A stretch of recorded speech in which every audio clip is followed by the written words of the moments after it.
Que l'Éternel vous bénisse. C'est toujours votre frère, Sacré Sacramento, le prédicateur.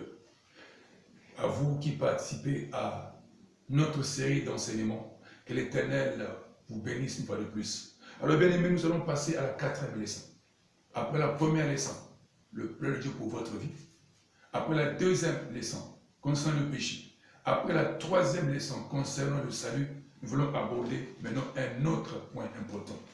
Concernant la 4e leçon, nous allons parler sur la nouvelle naissance. La nouvelle naissance. La Bible en parle. La Bible parle de ce sujet.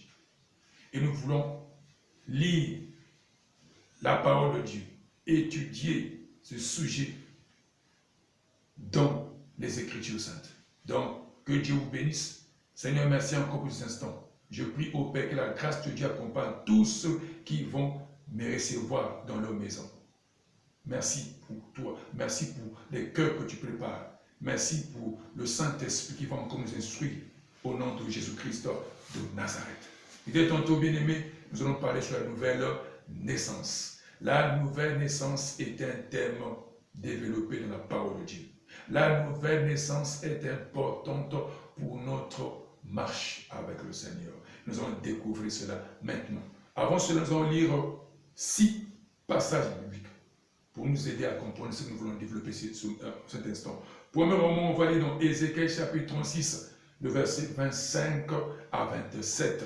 Il est dit là-bas, « Je répandrai sur vous une eau pure. Vous serez purifiés. Je vous purifierai de toute souillure et de toute idole. Je vous donnerai un cœur nouveau et je mettrai en vous un esprit nouveau. Je tirerai de votre corps le cœur de pierre et je vous donnerai un cœur nouveau. » Ézéchiel prédit ici la nouvelle alliance que Dieu fera avec son peuple. Et de cette alliance, bien-aimé, cette alliance sera marquée par la nouvelle naissance. La nouvelle naissance est prédite par les prophètes. Jérémie en a parlé, même Ésaïe et tant d'autres prophètes. Donc, la nouvelle naissance est prophétique. Nous allons lire le 2e texte dans Jean chapitre 3, le verset 1 à 6. Dans ce texte, on nous parle d'un entretien entre un docteur de la loi appelé Nicodème et le docteur venu de Dieu, Jésus-Christ. Ils sont traités au sujet de la nouvelle naissance. Parce que Christ a dit à cet homme, « Si vous ne naissez pas d'eau et d'esprit, vous n'entrerez point dans le royaume des cieux. » Je paraphrase. Cet homme était étonné, se posait la question, il était déjà vieux. Qu'est-ce qu'il devait faire? Il devait encore répartir le sang de sa mère pour naître de nouveau. Christ lui dit que, il dit que toi qui es docteur de la loi, ne continue pas ces choses. Il faisait allusion à ce que les prophètes avaient annoncé. La nouvelle alliance. La nouvelle alliance concernant aussi la nouvelle naissance. Dans ce texte, Christ, il ramène cet homme dans la prophétie biblique. Que ce qu'il dit était annoncé, c'est prophétique. 3e texte, dans Matthieu chapitre 18, le verset 3. Jésus dit, je vous le dis en vérité, si vous ne vous convertissez, et si vous devenez comme les petits enfants, vous n'entrerez pas dans le royaume des cieux. Christ confirme que la nouvelle naissance est la condition sine qua non pour entrer dans le royaume des cieux.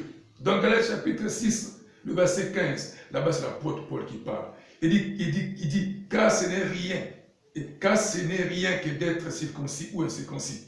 Ce qui est quelque chose, c'est d'être une nouvelle créature. Dans ce texte, quand l'apôtre Paul parle des circoncis, il fait allusion aux juifs.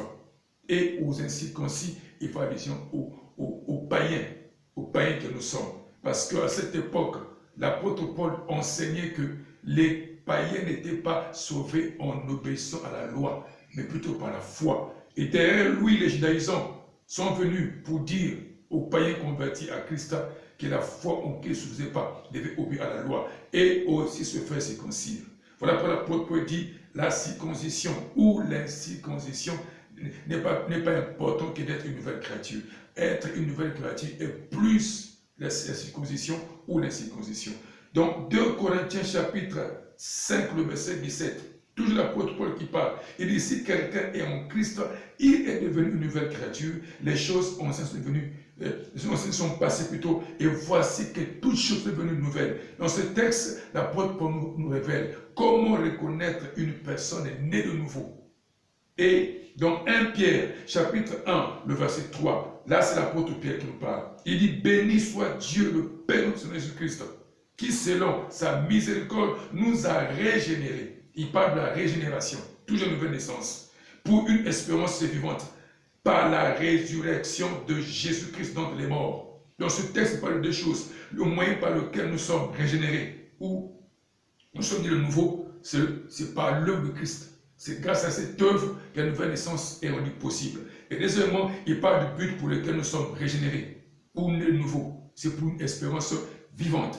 Et dans 1 Pierre chapitre 1, le verset 23, toujours l'apôtre Pierre qui parle, il dit, puisque vous avez été régénérés, non par une sémence corruptible, mais par une sémence incorruptible, par la parole vivante et permanente de Dieu. Bien aimé, dans ce texte, l'apôtre Pierre nous parle du message qui produit la nouvelle naissance. C'est lequel? C'est l'évangile de Jésus-Christ ou encore la parole de Dieu. Voilà le texte que je voulais qu'on puisse lire avant d'aborder notre sujet. Maintenant, entrons dans notre sujet, dans notre quatrième leçon.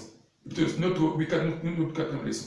De la même manière que l'homme naît physiquement pour participer à la vie physique sur la terre, parce que sur la terre, bien aimé, la vie commence par la naissance physique. Nous sommes tous nés, personne n'a peur de ce monde, nous sommes tous passés par la naissance physique. Alors, l'homme doit aussi naître spirituellement pour participer à la vie spirituelle de Dieu en Jésus-Christ. C'est ce qu'on veut dire par là. Je veux dire par là. Je veux dire que la vie chrétienne, ou encore la vie avec Dieu, la vie en Christ aussi, commence par une naissance, laquelle commence par la nouvelle naissance. C'est le point de départ. C'est là où commence la nouvelle naissance, la vie en Christ. La vie en Christ commence par la nouvelle naissance.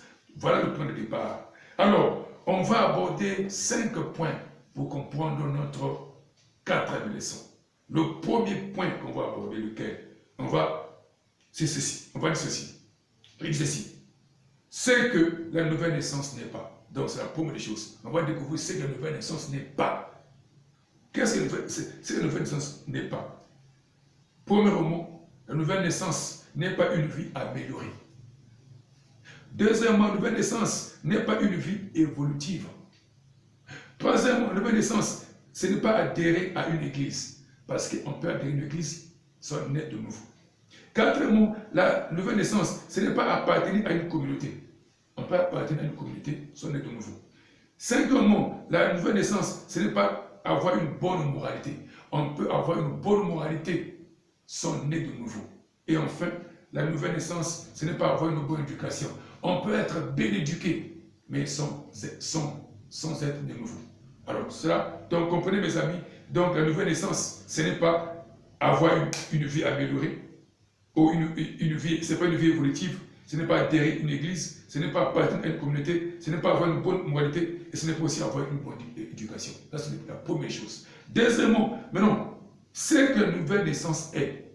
Qu'est-ce que la nouvelle naissance est? Qu'est-ce que la Bible enseigne concernant la nouvelle naissance?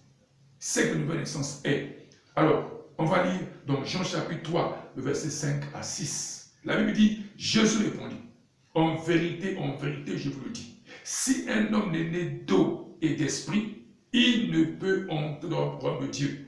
Ce qui est né de la chair est chair, et ce qui est né d'esprit est esprit. Et nous encore dans 2 Corinthiens chapitre 5, le verset 17. La Bible dit, si quelqu'un est en Christ, il est devenu une nouvelle créature. Les choses anciennes sont passées. Voici que toutes choses sont devenues nouvelles. Alors par rapport à ce texte, nous pouvons comprendre ce que c'est la nouvelle naissance. La nouvelle naissance, premièrement, c'est une vie transformée. La transformation, comme le disent les Grecs, la métanoïa, la métamorphose ou la transformation. Donc la nouvelle naissance, c'est une vie transformée, la transformation. Quand on parle de la métanoïa, on parle de la transformation. C'est pour dire, bien aimé, que l'Église, ce n'est pas un dépotoir de jeux de mauvaise vie, mais l'Église est une hygiène de transformation. Donc, l'Église est composée de personnes transformées, des personnes nées de nouveau. C'est la première chose. C'est une vie transformée. Deuxièmement, la nouvelle naissance, c'est une vie changée. Lorsqu'on parle d'une vie changée, donc on peut dire que c'est la conversion. La conversion. Changement. Parce que quand on dit convertir quelque chose, je prends l'exemple, c'est comme si on me demande, j'aime bien le $100, on me demande de le convertir en francs CFA. Donc qu'est-ce que je fais? Je convertis le dollar en francs CFA. Donc quand j'aurai les francs CFA, donc les francs CFA que j'aurai, c'est les dollars que j'ai convertis. Donc j'aurai une autre monnaie à la place du dollar. Il y a eu un changement de monnaie. Donc quand on parle du changement, donc on fait déjà la conversion, changer de direction. Je partais en Côte d'Ivoire, mais je change de direction pour aller au Burkina Faso. C'est ça qu'on appelle le changement, la conversion, changer de direction, changer de vie. Troisièmement, la nouvelle naissance, c'est une vie nouvelle, une vie nouvelle. C'est-à-dire que l'ancienne vie disparaît. Maintenant, c'est une nouvelle vie qui se manifeste. Alors, la personne qui est le nouveau est cette personne qui marche en nouveauté de vie. Parce que son ancienne vie, sa vie passée a disparu. Mais elle marche en nouveauté de vie. Quatrièmement, la nouvelle naissance, c'est une vie divine. La vie divine. Parce qu'avant d'avoir la vie divine, on marchait comme les humains. On marchait comme les hommes. On marchait comme tout humain. N'est-ce pas? Mais quand nous sommes nés de nouveau, on ne marche plus comme nous marchions autrefois. Parce que là, nous marchons selon les principes divins. Les principes divins. Nous marchons selon la direction de Dieu. On ne marche plus comme marche tout humain.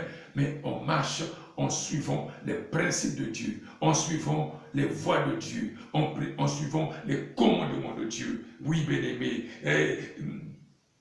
Cinquièmement, quand on parle de la vie et la nouvelle naissance c'est une vie spirituelle, parce qu'avant de naître de nouveau, nous vivons selon la chair, notre passé, nous étions des hommes charnels. Mais lorsque nous naissons de nouveau, on ne marche plus selon la chair, mais on marche maintenant selon l'esprit. Nous vivons selon l'esprit. Donc ça veut dire que, en définitive, je peux dire que la nouvelle naissance, c'est une vie transformée. C'est une vie changée, c'est une vie nouvelle, c'est une vie divine et c'est une vie spirituelle. Voilà ce que c'est la nouvelle naissance. Alors, le troisième point, pourquoi naître de nouveau? On se pose la question, pourquoi devons-nous naître de nouveau? Bien aimé, il y a beaucoup de raisons qui nous poussent à naître de nouveau. Je vais citer quelques-unes raisons, quelques raisons qui nous poussent, bien aimé, à passer ou à connaître la nouvelle naissance, ou encore à naître de nouveau. Premièrement, bien aimé, la nouvelle naissance est importante parce que la nouvelle naissance est le point de départ de la vie chrétienne. Le point de départ. Vous devez comprendre, bien aimé, que la vie chrétienne a un point de départ et un point d'arrivée. Le point de départ, c'est la nouvelle naissance. Tout commence par là. De la même manière que la vie terrestre commence par la naissance physique, la vie chrétienne commence par la nouvelle naissance. C'est le point de départ de la vie chrétienne. Et le point d'arrivée, c'est la statue parfaite du Christ. Donc nous sommes nés de nouveau pour ressembler à Jésus-Christ. Deuxième point, deuxième chose. Pourquoi naître de nouveau? Parce que c'est un signe que vous êtes en Christ. La Bible dit dans 2 Corinthiens chapitre 5, verset 17, si quelqu'un est en Christ, il est devenu une nouvelle créature. Comment reconnaître que nous sommes en Christ? C'est parce que nous sommes nés de nouveau. Nous sommes nés de nouveau, nous sommes nés de nouveau. Nous sommes devenus une nouvelle créature. Troisièmement, pourquoi naître de nouveau? Parce que c'est un signe que vous êtes devenu une nouvelle personne. Une nouvelle personne. La Bible dit, toujours dans 2 Corinthiens chapitre 5, 17, on dit, les choses anciennes sont passées, voici que toutes sont devenues nouvelles. Donc, c'est un signe que nous sommes devenus une nouvelle personne. La nouvelle naissance, c'est un signe. Quatrièmement, pourquoi de nouveau? Parce que cela prouve que vous êtes nés de Dieu. Vous êtes nés de Dieu. Dans sa première épître, Jean emploie à 9 fois cette expression.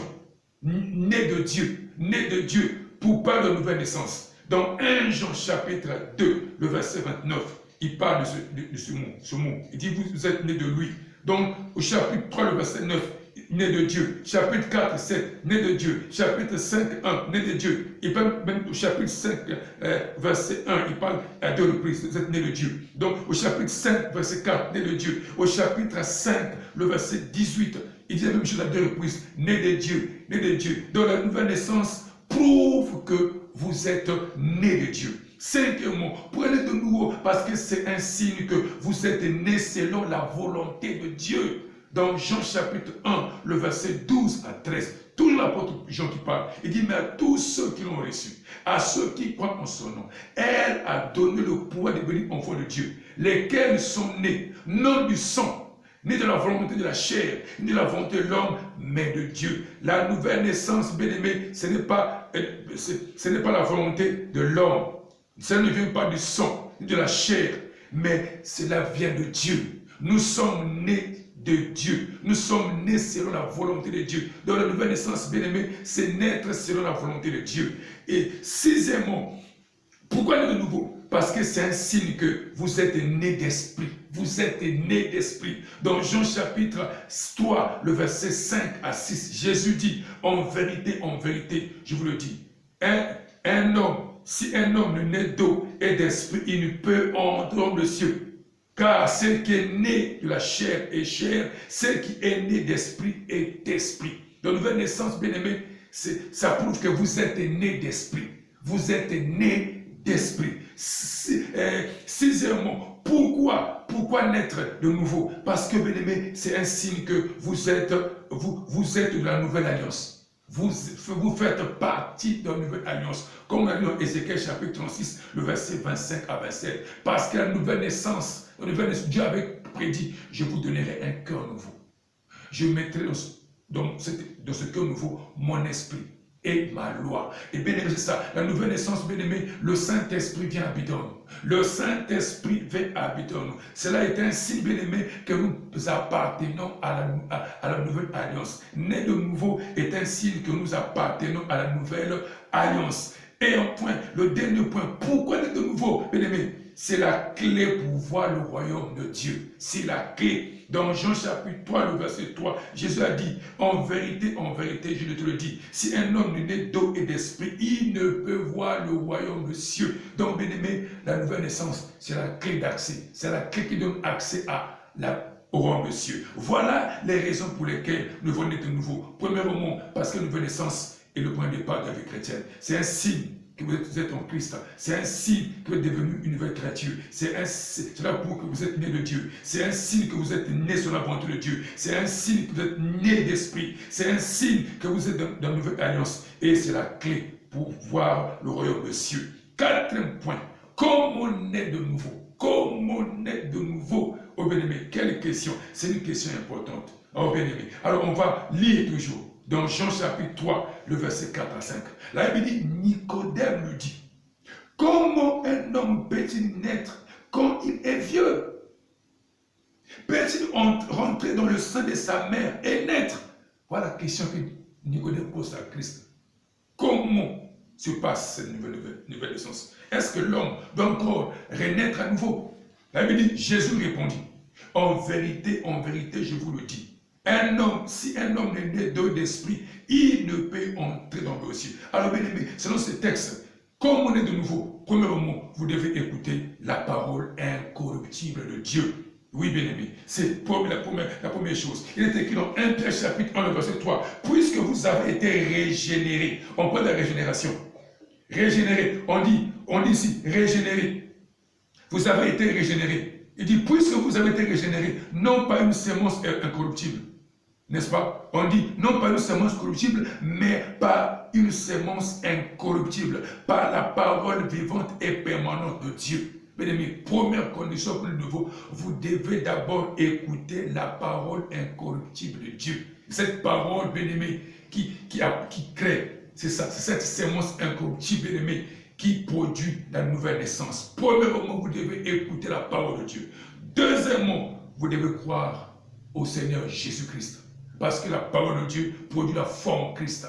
Troisièmement, bien-aimés, la nouvelle naissance est produite par le Saint-Esprit à l'instant où nous croyons au Seigneur Jésus-Christ.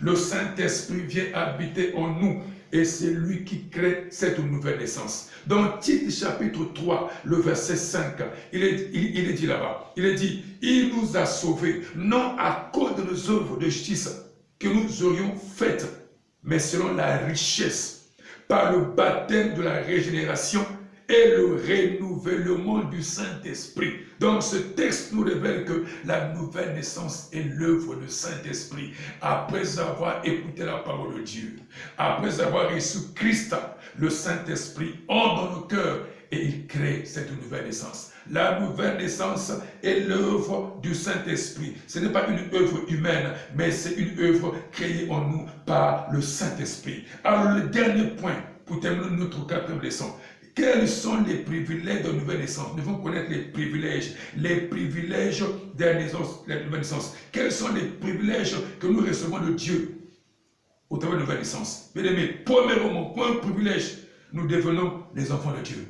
Oui, dans Jean chapitre 1, le verset 12 à 13, la Bible dit, mais à tous ceux qui l'ont reçu, à ceux qui croient en son nom, elle a donné le pouvoir de devenir enfants de Dieu, lesquels sont nés non du sang, de la volonté de l'homme, ni de la volonté de l'homme, mais de Dieu. Bien-aimé, par la nouvelle naissance, bien-aimé, nous devenons les enfants de Dieu. C'est le point privilège. Le deuxième privilège, nous sommes sauvés. Tite chapitre 3, le verset 5. La Bible dit, il nous a sauvés, non à cause des œuvres de justice que nous aurons faites, mais selon sa miséricorde, par le baptême de la régénération et le renouvellement du Saint-Esprit. Nous sommes sauvés grâce à la nouvelle naissance. Troisième privilège, nous avons la victoire sur le péché. Oh, nous avons la victoire sur le péché. Dans 1 Jean chapitre 3, le verset 9, il est dit, quiconque est né de Dieu ne pratique pas le péché, parce que la sémence de Dieu demeure en lui. Il ne peut pécher parce qu'il est né de Dieu. Oh bien-aimé, grâce à la nouvelle naissance, on arrive à vaincre le péché. Quatrième avantage, nous avons la victoire sur le monde. Nous avons la victoire sur le monde. 1 Jean chapitre 5, le verset 4, il est dit, parce que tout ce qui est né de Dieu triomphe du monde. Et la victoire qui triomphe du monde, c'est notre foi. Bien-aimé, en naissant de nouveau, bien-aimé, nous avons la victoire sur le monde. Cinquième avantage, nous avons le pouvoir sur le diable et ses démons. La Bible dit dans 1 Jean chapitre 5, le verset 18, nous savons que quiconque est né de Dieu ne pêche point. Mais celui qui est né de Dieu se garde lui-même, on dit, et le malin ne le touche pas. Voyez-vous, ceux qui sont nés de Dieu, le diable ne peut pas les toucher.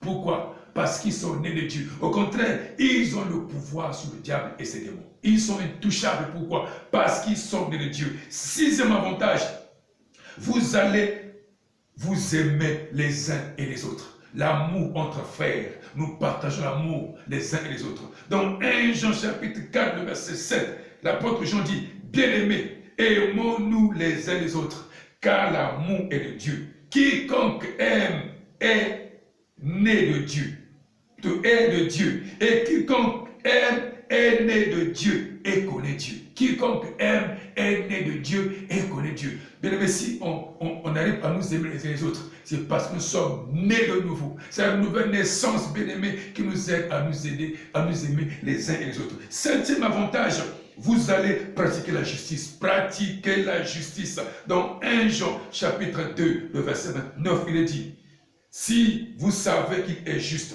reconnaissez que quiconque pratique la justice est né de Dieu. Voyez-vous, nous pratiquons la justice parce que nous sommes nés de Dieu. Voilà.